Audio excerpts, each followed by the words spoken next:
नमस्कार दोस्तों, सनी एजुकेशन के एनसीईआरटी सेक्शन में आपका स्वागत है। आपसे रिक्वेस्ट है कि मेरे चैनल को सब्सक्राइब करें, मेरी वीडियोस को आखिर तक देखें। अगर पसंद आती है तो लाइक और शेयर भी जरूर करें। तो इसी कड़ी को आगे बढ़ाते हुए हम आज एक नए टॉपिक को लेकर आपके सामने आए हैं।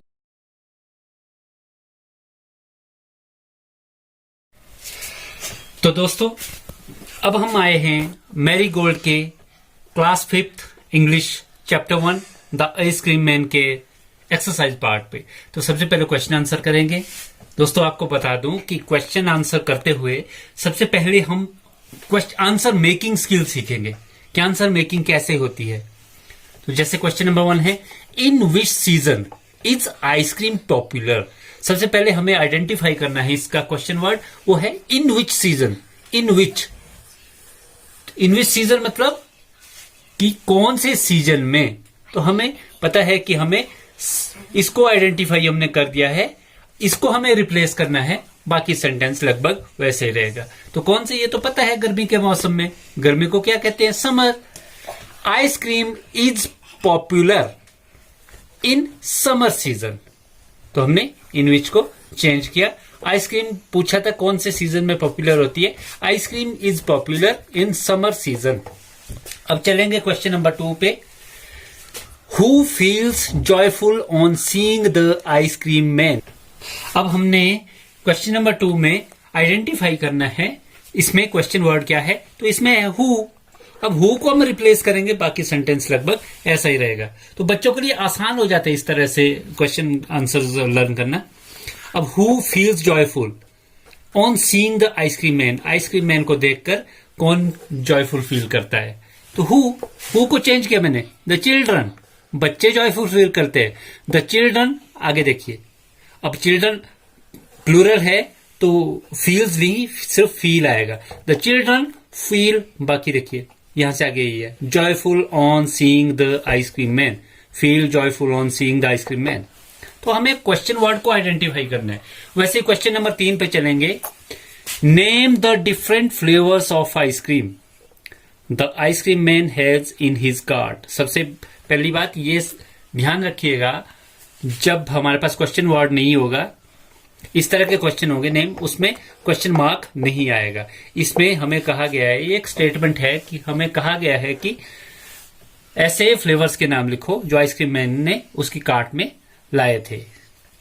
तो कौन कौन से थे आपको पता है बच्चों? वेनिला, चॉकलेट एंड स्ट्रॉबेरी, यही फ्लेवर्स थे ना। अब चलेंगे क्वेश्चन नंबर 4 पे। What are 2 things that the ice cream man is selling? अब इसमें आइडेंटिफाई करो क्वेश्चन वर्ड कौन सा है? What। तो what को हम चेंज कर देंगे। What are 2 things? 2 चीजें कौन सी है? The ice cream man is selling ice cream and chilli drinks। ये हमने what का आंसर कर दिया कि कौन कौन सी थी। एक आइसक्रीम थी और दूसरी जो ड्रिंक्स थी उसके पास चिल्ली ड्रिंक्स। ठीक है, अब चलेंगे क्वेश्चन नंबर 5 पे। What is the ice cream cart compare to in the poem. Answer है इसका। अब देखो इसमें भी व्हाट जो है क्वेश्चन वर्ड है, इसको आइडेंटिफाई करने की क्या पूछा गया है। What is the ice cream cart compare to, किससे कंपेयर किया गया है। ठीक है, तो answer is the ice cream cart is compare to the flower bed. उसमें कहा गया था ना कि बच्चों को ये फील होता है कि आइसक्रीम का जो कार्ट है वो एक फ्लावर बेड है। तो हमने फ्लावर बेड आंसर किया इसका। The ice cream cart is compare to the flower bed in the poem. Okay, बाकी यहां से आगे बाकी एक्सरसाइज का पार्ट देखते हैं। तो यहां से आगे चलते हैं। ये है right about some of the exciting and enjoyable things that one can do in the winter season. अब समर की हमने बात की आइसक्रीम खाकर, तो विंटर की बात करते हैं। इन विंटर सीजन क्या क्या कर सकते हैं? पकौड़े खा सकते हैं, we can eat sandwich and sip hot tea और coffee. We can also sit around a fire, आग के पास बैठते हो ना, and eat popcorn, revdis and peanuts. List as many summer activities as you can. Summer activities क्या क्या हो सकती है? Swimming, trekking, going for picnic in the evening, drawing sketches, painting, reading story books, playing video games and cricket. Now, अब जो ये activities हमने लिखी है समर एक्टिविटीज़, अब पूछा गया now group these activity into indoor and outdoor activities. जो अंदर खेली जाती है वो एक्टिविटीज़ अलग करनी है और आउटडोर बाहर वाली। इंडोर एक्टिविटीज़ में playing indoor games, drawing, painting, reading story books. और आउटडोर में क्या आएगा? Swimming, trekking, playing cricket, going for picnic. What are the some of different sounds you hear when the ice cream man comes. जब ice cream man आता है तो क्या कौन कौन सी साउंड सुनाई देती है? I hear sound of ringing a bell, घंटी बजती है।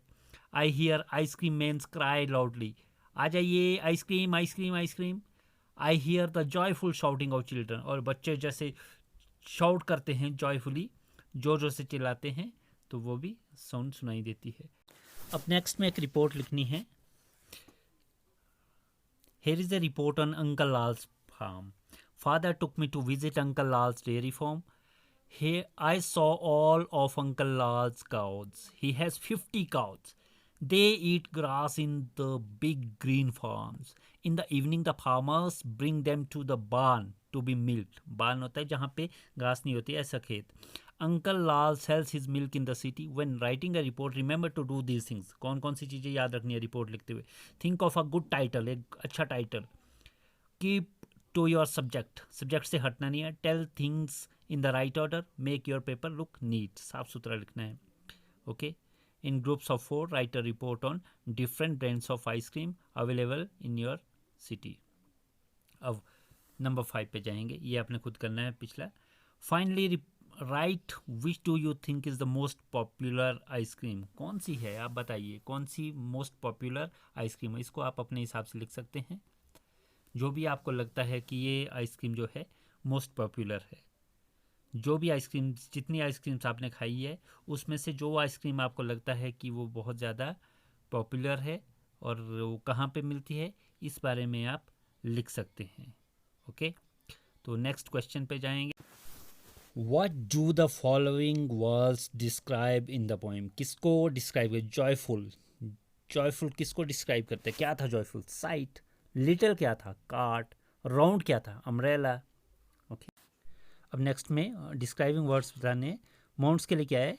Cooling, brown and white mounds. Flavour के लिए क्या है? Vanilla, chocolate, strawberry flavour. And cluster क्या है? Thick cluster. ये डिस्क्राइबिंग वर्ड्स है। उसके बाद draw and colour your dream ice cream. Ice cream की पिक बनानी है आपने, जो भी आपकी ड्रीम आइसक्रीम आपको लगती है कि कैसी होनी चाहिए वो आपने बनानी है। ठीक है, नेक्स्ट पे चलेंगे। Have you ever eaten kulfi. ये कुल्फ़ी तो आपने बहुत खाई है। हाँ, इसका जो इतने 4 स्टेटमेंट्स इसमें दी है, इनको आपने राइट ऑर्डर में करना है। पहले नंबर पे कौन सा आएगा, दूसरे पे कौन सा आएगा, तीसरे पे कौन सा आएगा और चौथे पे कौन सा आएगा। इसमें आगे पीछे दिए हैं ना, इनको आपने करेक्ट ऑर्डर में लिखना है। तो ट्राई करिए, इसे खुद लिखने की कोशिश करें। So thank you.